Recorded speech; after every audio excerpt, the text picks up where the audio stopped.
Right now, millions of people are losing interest in everything. And in my experience, it's a sign they're having a spiritual awakening, or maybe even having another spiritual awakening for those who've already had one. One of the ways to know that you're not just becoming bored with life or going through another midlife crisis and are in fact having a spiritual awakening is what this video is all about. And if that is the case, then you have a lot to look forward to, because this period of what might feel like just nothing makes sense anymore. You might find that old pleasures, old even careers, old aspects of your life that once gave you a lot of happiness and satisfaction just no longer do. You might feel just numb, overstimulated, wanting to escape into nature, but you can't because you're stuck on the hamster wheel that everybody else is stuck on. And you can feel very lost, and you can feel very trapped. You can sometimes even feel anxious and depressed. But a lot of times this is a sign that you're waking up. And a lot of times, again, these symptoms indicate a very profound spiritual shift is taking place in your life. And this video right here is going to share with you the 3 most common signs that you are having, in fact, a spiritual awakening. And if you are, at the end of the video, I'm going to share with you some advice coming from somebody who went through this exact process, which began about 15 years ago. So welcome to my YouTube channel, my friend. Happy to have you here, and I'll see you inside. One of the signs is the awareness that this is not it. And the feeling that there's something very serious and fundamental missing from you, missing from life. And you just kind of know you're not going to get it in the job, in the house, in the circumstance. And this can be very discouraging and a big pill to swallow, because you may have spent a great deal of your life with this assumption, this premise that once I have this, and this, and the other, then I'll start living. Then I'll be happy. And it can be interesting when you get those things and you realize, this still isn't it. But that begs the question, well, what is it? This happened to me back in my early 20s. Right after I married my wife, I had my first daughter, and we had our dogs, and my father-in-law even bought us this nice house. I had the career of my choice. I was a fitness trainer. In my early 20s, I kind of had the dream. And I remember I would sit sometimes on this lazy boy type of couch we had, and I'd look up at these nice vaulted ceilings. And I remember looking around and then seeing my daughter on the floor and seeing my dogs cuddled up with my wife, the fireplace on. I had it all. I remember looking around and thinking to myself, why do I feel so empty? How can this not be it? Am I just super entitled and ungrateful to not be happy with this? I should be happy with this. I started to feel kind of like a bad person, because I know many people have it way worse than that. Who am I? How dare I complain?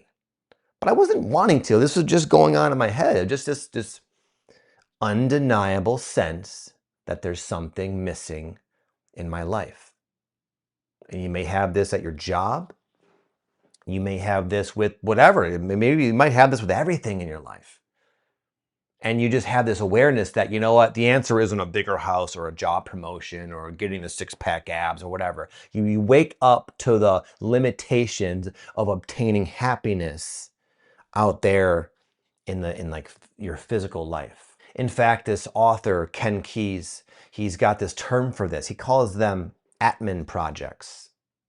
Basically, an Atman project is everything I just described. It's kind of the human condition, and it's our natural sort of futile attempt to receive and to get back what we don't have anymore, which is that spiritual connectedness. And we try to find it in these Atman projects. So if I have the right job, then I'll feel whole. If I have the family and I find my soulmate and I settle down and have the kids, then, of course, with all that love in my life, then that yearning will finally be quenched. But you realize they're all just Atman projects. They're all not gonna quite do it. And again, this can be this can really spin you out a little bit, because you know that when you know your whole life has been one big lie, and you've been proceeding with this sort of untrue premise, it can make you feel like, well, what the hell do I do now? Am I just do I just have to accept this sort of low level suffering that is chronic within my mindset? And the answer is no. But once you realize, once you stop going and trying to find this Atman, this connectedness in other areas, you start looking in the one place you haven't looked, and that's within yourself. Now, for some people, this awareness will accompany big changes. Sometimes just that awareness is enough to start setting off like a domino effect of things happening in your life. Like maybe you realize that, I've heard it so many times, in fact, from people I've worked with, that once they went through this awareness that, you know what, my job, for example, it doesn't really feel aligned. Not only does it feel like I'm not going to become fulfilled in it, but also sometimes these out of alignment circumstances can start to drain your energy. They can start to make you feel like trapped. They can start to really feel like you feel very, very confined, like limited in life. And that can sometimes even start to result in actual problems. Some people will become laid off, things will change around. And the experience of staying in this out of alignment circumstances will get worse and worse and worse until finally something happens. Like sort of like synchronistic in nature sometimes, when you find yourself, life will remove you from it. And that can be scary in itself. Here you are going through this existential crisis, realizing that you're not going to find happiness in anything, but now you gotta make some money. You're out of work, or now you gotta move, or now this relationship's ending, or something. And sometimes this awakening can again come along with a period of great change and just great uncertainty. Now, the interesting thing about this is that the things that you'll find leaving your life, on one hand, you think you need them, and that can create resistance and stress. But on the other hand, it might feel like a weight has been lifted off your shoulders. Like if you get really honest with yourself, if you had it your way, you wouldn't choose this. This reminds me of a long time ago when my family and I really wanted to move out to San Diego. We were living in Michigan at the time, and about a year prior to this, we had taken a trip out west, and we went to Sedona and San Diego, and it was so awesome. We loved it there so much. I remember when we were leaving San Diego, it felt like we were leaving our home. It felt like we belong out here. This is the most amazing place I've ever been to in my life. I really wish we could live here. But we didn't. We had to travel back to Michigan where we lived. And anyways, this idea of living in San Diego, it just stuck with us. And as that happened, as that seed was planted, I began going through what I described in this video. My existing circumstance, career, living situation, location, home, neighborhood, everything increasingly became more and more out of alignment. And I felt very trapped. And the one main thing that was keeping us from going out to San Diego was my daughter went to this just a beautiful school, this beautiful Waldorf school. And my wife and I thought to ourselves, we can't justify, taking her out of this amazing school just because we would prefer to live in San Diego. And then one day we got this email saying the school was shutting down after like 30 years in operation. It just so happened to correlate with this timing. And it said the school was shutting down. And initially we were like, oh my God, this is crazy. What are we going to do? And, panic set in. We felt bad for my daughter. And then it was like, wait a second. That's the last thing keeping us here. And suddenly our wheels began spinning, and that was the beginning of us making this transition into a far better circumstance. We eventually moved to San Diego, and our life blossomed in so many amazing ways. And with a little bit of time and a little bit of patience, you might find that whatever's leaving your life is the biggest blessing you could have ever asked for. Just to say, however, big changes don't happen to everybody. A lot of the times what really needs to change is not always your circumstance. It's like your mindset, your attitude. You know, a lot of times we will block ourselves from things, or we will be unhappy in a circumstance, not because of the circumstance, but by the way we are relating with it. And a good buddy of mine, he said this thing one time that always stuck with me. And he said, everybody has a purpose. And it doesn't matter what it is. What matters is how you do it. And he gave the analogy of a window cleaner. Like most of us listening here, like watching here, would probably, if we're honest with ourselves, prefer to have something a little bit more prestigious than being a window cleaner as our being our higher purpose. Why couldn't I get something else, God? You know, that seems a little bit like, you know, nothing to really brag about. And yet what this guy said, he said, but if you clean those windows with pride and you make sure those windows are freaking so spotless that poor birds can keep flying into them, hopefully not, you know, injuring themselves, but you get the idea. And you know that what purpose are you serving? You're allowing everybody on the other side of the window to see outside, to take in the beauty, the vibrancy of nature, and to have that wonderful presence of nature in their office or in their lives. Like, that's one way to look at it. Or you can say, well, I'm just a window cleaner.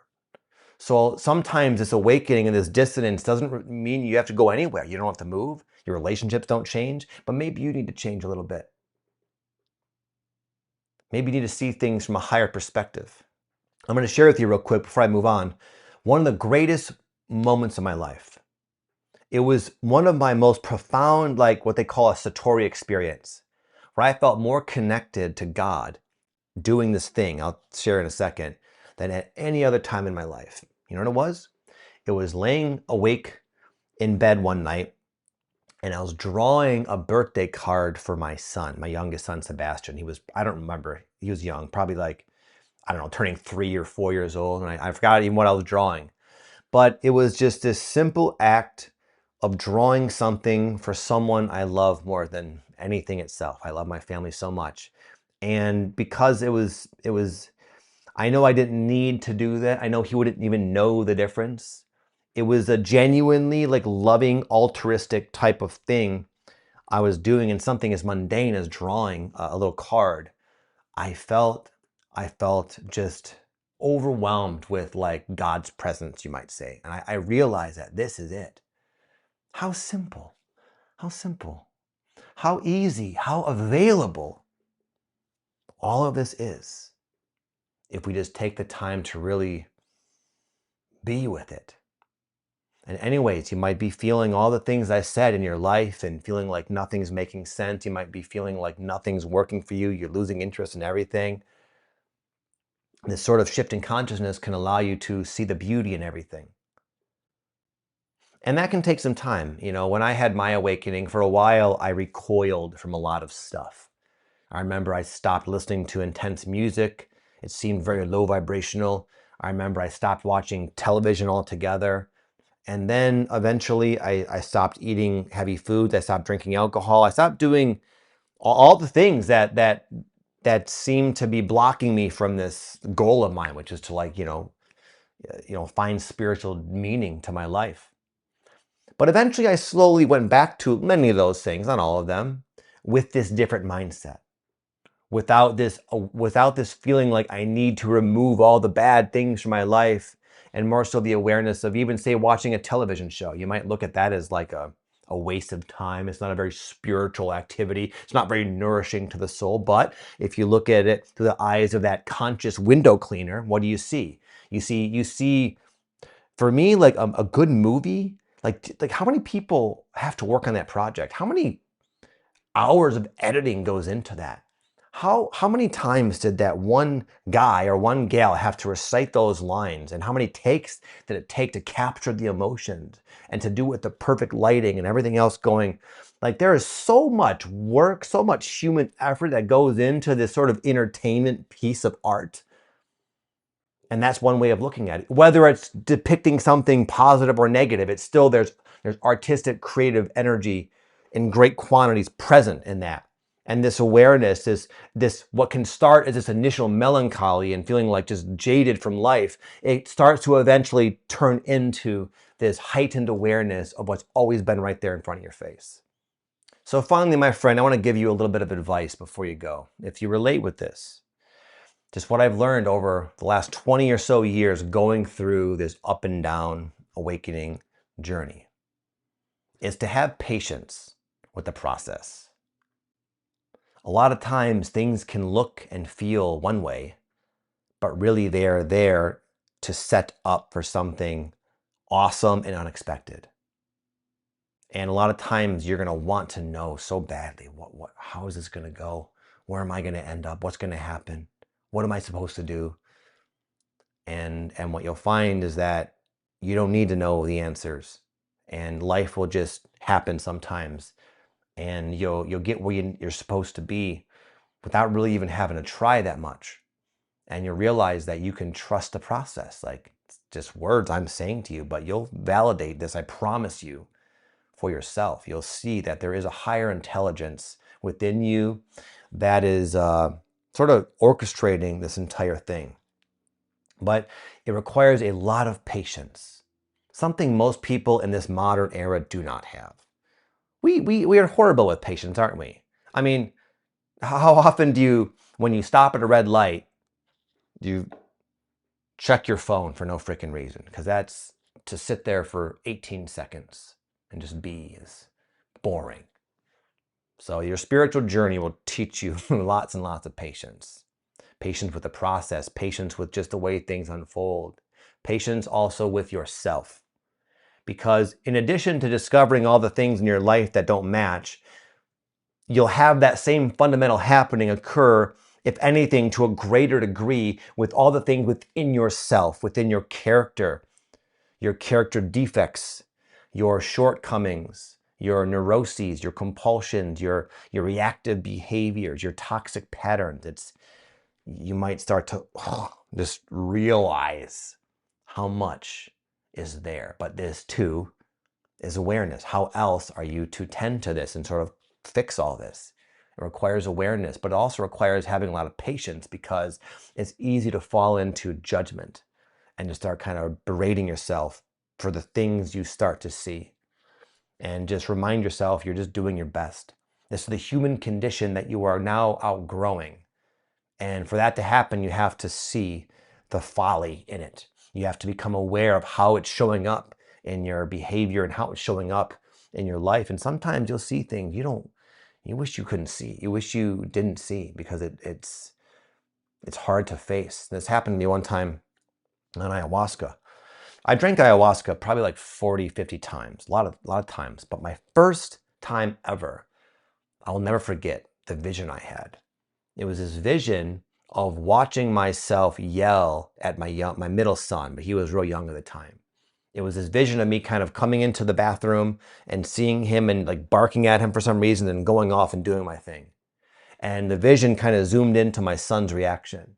And I just saw this, like, to this day, I can like see it in my head, a very haunting vision of just how my temper, my irritability that I didn't have a good handle on at that time in my life was affecting someone I love so much. And I saw this look on his face. And anyways, I remember like I was so disturbed by that vision, because I knew it was true. It was like I was being kind of a jerk sometimes, and this poor little kid, I wasn't as aware of it. But anyway, I remember I was so distraught that at the end of ceremony, everybody went back to their like little where they were staying, their little like rooms. And I tried that. I walked back. I've already left the big Maloka. I went back to my room and I opened the door and I looked inside, and I just realized I can't even be alone with myself right now. I just felt so like disappointed in myself. So I walked all the way back. I just sat there on the on this like little like bench and looked out and watched the sun come up at the Maloka area, because it's just where I wanted to be. But the point was, it was so difficult for me to face that. But you know what happened? I never did that again. Not in that way anyways. That was enough. That awareness, it hurt. It hurt me in the center of my heart like a dagger. But that was what I needed. That awareness is exactly what I needed to stop doing that. And I became, from that moment forward, a much more mindful, grounded, present, loving, patient father. And a lot of times we can get stuck in the pain of becoming aware of these parts of ourselves that we don't want to admit are there. But that is the only way to change, my friend. But it's important to be patient with yourself. Like, imagine if I just judged, I could have beaten myself up so bad for that. I could have called myself a horrible person, but that's not going to help anything. What really was needed was me to make a change. If I don't like what I see, if I don't like how I'm showing up, well, change it. That's exactly what I did, and that's exactly what you're going to do. You're going to find these periods of contraction, these periods of awareness, they're going to guide you naturally towards more and more alignment, more and more of being the type of person that you're capable of being, living the life you're capable of living, a life that will align with you and will bring you fulfillment and purpose and joy. And for every negative feeling you'll encounter and experience during your awakening, there's an opposite to that. There's heightened levels of consciousness that stem from that. There's greater awareness of who you are meant to be, where you're meant to be in life. Your life purpose will start to kind of emerge from within you. You'll find that your life will start to shift around and become a reflection of all your true preferences.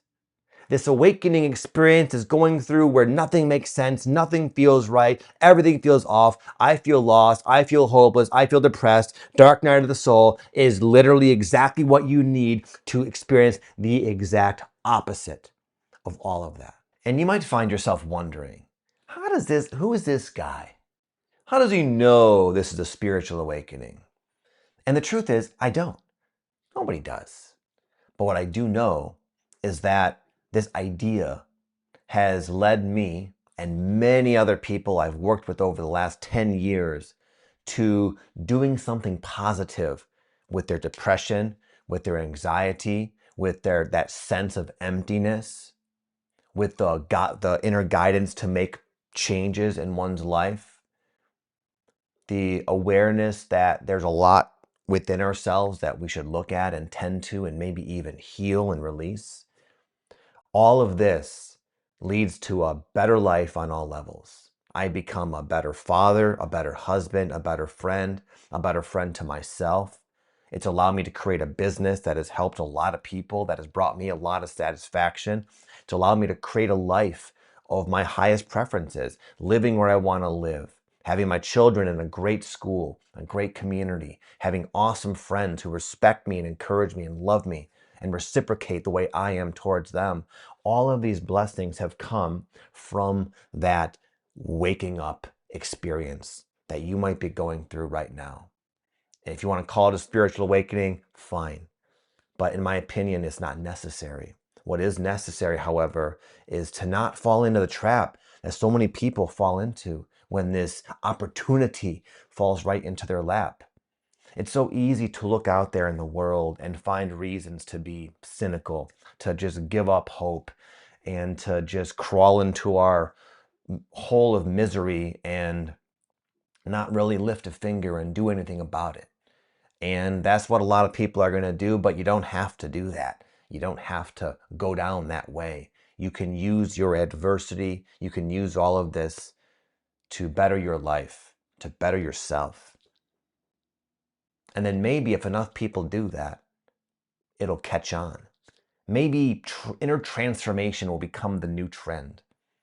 And how nice would that be if that became a popular thing to do, a popular idea, cool. Maybe this becomes a new cool, but it's going to start with people like you. Every single person here has a choice. But you're watching this video, you're having this experience for a reason. And if you resonate with this message, then I encourage you to continue exploring where this is taking you. And I trust you'll be very surprised and very thankful for all the things happening in your life, even if you don't understand them right now. So with that said, thank you so much for watching, my friend. I wish you an amazing day. God bless.